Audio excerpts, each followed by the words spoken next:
KPK yang bersikap pasif terhadap kasus dugaan korupsi Joko Widodo telah menguatkan asumsi yang kuat bahwa KPK bekerja untuk kepentingan menyelamatkan uang negara, bahwa KPK bekerja bukan untuk kepentingan menyelamatkan uang negara, tetapi demi kepentingan menyelamatkan penguasa, mantan penguasa, dan bahkan oligarki di lingkaran kekuasaan.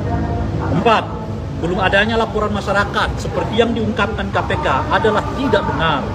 Sebab kawan kami aktivis Nurani 98 tadi sudah disebutkan tahun 2022 dan 2023 yang 4 yang lalu telah pernah melaporkan dugaan KKN dan tindak pidana pencucian uang yang dilakukan oleh keluarga Joko Widodo ke KPK pada tanggal 10 Januari 2022 dan laporan dugaan gratifikasi dan atau suap berupa penggunaan jet pribadi mewah oleh putranya yang bernama Kaisang. Selain itu, ada juga laporan dari TPDI pada tanggal 23 Oktober 2024. Disebutkan pula bahwa dalam persidangan mantan Gubernur Maluku Utara juga muncul istilah blok Medan yang disinyalir terkait dengan keluarga Joko Widodo. Jadi, KPK minta laporan seperti apa lagi padahal sudah banyak yang melaporkan Joko Widodo dan keluarganya khususnya kepada KPK.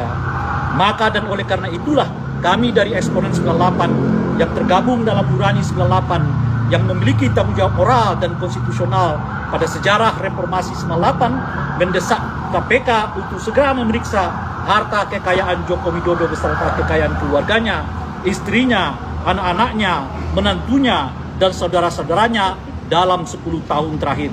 Sebab rilis OCCRP itu dengan tegas mensiratkan banyaknya warga negara Indonesia dan dunia yang memberi perhatian atas seluk-beluk dan asal-usul kekayaan Joko Widodo dan keluarganya yang sangat fantastis. Demikian desakan ini kami sampaikan kepada KPK agar KPK segera menindaklanjuti tuntutan ini untuk memanggil saudara Joko Widodo, putra-putrinya dan atau menantunya untuk dimintai keterangan tentang asal-usul kekayaannya yang segera ditingkatkan ke tahap penyidik. Jakarta, 7 Januari 2004, hormat kami, Nurani 98, Rai Rangkuti, Ubaidillah Batrun, Embai, Ahmad Wakil, Buntoro, Antonius Danar, Hari Purwanto, Tejo Asmoro, Bowo Santoso, dan nama-nama lain yang belum sempat kami masukkan dalam hal ini. Terakhir yang kami sampaikan itu adalah adanya perdebatan soal mana buktinya, itu ditantang oleh Pak Jokowi pun juga ditantang oleh KPK. Perlu kami sampaikan bahwa tidak ada satupun di dunia ini yang bisa membuktikan bahwa Pak Jokowi dan keluarganya itu telah melakukan tindak pidana korupsi. Sebab bukti itu hanya bisa ditetapkan oleh penyidik, bukan oleh warga negara biasa seperti kami. Yang bisa disampaikan itu kami menyampaikan data. Tergantung penyidik apakah data itu dianggap menjadi bukti yang sah untuk meningkatkannya ke tahap proses penyidikan atau tidak. Oleh karena itu, jangan lagi sekali-kali kita diombang-ambingkan dengan istilah mana buktinya. Gak ada buktinya, yang ada adalah datanya. Kalau ditanya ada datanya, sudah kita serahkan dulu tahun 2022 ke KPK, 2004 lalu ke KPK, baik oleh Nurani 98 maupun oleh organisasi masyarakat yang lain. Tinggal penyidik di KPK sekarang berani nggak untuk menetapkan data-data yang diserahkan itu sebagai bukti awal dugaan terjadinya pelanggaran pidana terkait dengan suap, korupsi, dan sebagainya yang menyangkut keluarga Pak Jokowi. Sehingga dengan begitu terang benderang sekarang, jangan orang lagi diombang-ambingkan dengan dalih mana bukti. Nggak ada bukti, yang ada data. Dan data itu telah kami serahkan, tinggal penyidik sekarang yang memiliki kewenangan untuk menentukan apakah data itu cukup untuk dinyatakan menindaklanjuti dalam proses hukum. Itu yang terakhir dari kami. Terima kasih. Dan terima kasih juga kami sampaikan kepada seluruh kawan-kawan media yang berkenan menghadiri ini. Ini semacam tantangan kepada KPK. Kalau kepada orang-orang yang berhubungan dengan lawan kekuasaan keras akan dikejar ke Antartika, tapi kalau kelihatan berhubungan dengan kawan sendiri cukup antar kita. Jangan sampai itu yang terjadi. Terima kasih. Assalamualaikum warahmatullahi wabarakatuh. Ya, saya tambahkan sudah disampaikan KPK baik 2 tahun lalu, setahun lalu, dan tambah hari ini, kita juga mesti melihat bahwa secara empirik wajah Republik ini sedang muram, carut marut demokrasinya, dan salah satu mantan presiden masuk dalam daftar presiden yang terkorup di dunia.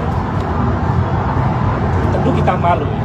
Indonesia menjadi perbincangan dunia, dan disinilah KPK menjadi institusi yang dipertaruhkan. Apakah KPK akan berpihak pada kepentingan untuk memperbaiki keadaan Republik, atau justru KPK menjadi instrumen yang membuat wajah Republik makin buruk? Saya kira itu. Terima kasih. Kalau ada pertanyaan silakan. Kalau data yang dimaksud yang tadi bisa. Kalau data, kita ingin meminta kepada KPK untuk mengungkap kembali, menelaah kembali yang sudah pernah kami laporkan, baik tahun 2022 maupun 2024. Lalu kami sampaikan juga bahwa secara nyata di dunia ini, rilis OCCRP itu adalah bukti empirik untuk menjadi pintu KPK menelusuri itu. Kan kalimat yang sangat jelas di rilisnya OCCRP bahwa Saudara Joko Widodo telah melakukan tindakan yang menggambarkan tindakan korupsi itu. Melalui apa? Melalui proses-proses yang kemudian memudahkan anaknya untuk mempelajari peradilan di MK dan lain-lain. Itu sebetulnya pintu yang bisa menjadi instrumen KPK untuk bisa masuk membongkar yang bersangkutan. Tapi kan namanya di OCCRP itu kan udah dihilangkan, Pak. Kata siapa? Kata siapa? Nggak ada itu. Nah, Namanya itu, tetap ada. Kalau kita lihat sekarang, ada 4 cara mereka untuk meredam isu ini. Pertama, dengan menyebut posisi API itu tidak kredibel. Kenyataannya sebaliknya, kan? Kedua, mereka menyebut bahwa laporan itu nggak ada bukti. Kita udah mengatakan nggak akan ada bukti, yang ada data. Kan kira-kira gitu. Yang ketiga, mereka menyerang pribadi-pribadi dengan mengatakan itu pemecah belah bangsa. Bagaimana urusan kayak begitu kok jadi pemecah belah bangsa? Yang keempat, nah isu yang terakhir itu sudah di take down oleh OCCRP. Di mana ada take down-nya? Yang ada mereka mindahin dari berita utama ke berita yang lain. Itu kan biasa dalam dunia media, kan? Dia tidak lagi berita utama mereka, sekarang berita dalam berita gitu loh kira-kira. Jadi berita tentang 5 nominator ya pemberita korup itu tetap ada dalam berita Bashar al-Assad itu. Tapi itulah yang sekarang dikerjakan oleh buzzer-buzzer dengan 4 model yang saya sebutkan itu tadi, dan semuanya terbantahkan satu persatu. Nah sekarang mereka beralih ke soal bukti. Nggak ada bukti, yang ada data. Kalau terkait dengan data sudah dilaporkan. Data apa saja? Soal penambahan harta kekayaan yang signifikan, ya kan, dari keluarga Pak Jokowi dan sebagainya, termasuk di dalamnya sudah disampaikan di peradilan. Apa itu berkenaan dengan apa yang disebut dengan Blok Medan dan sebagainya. Pak, beberapa juga dikit. Saya mengenai data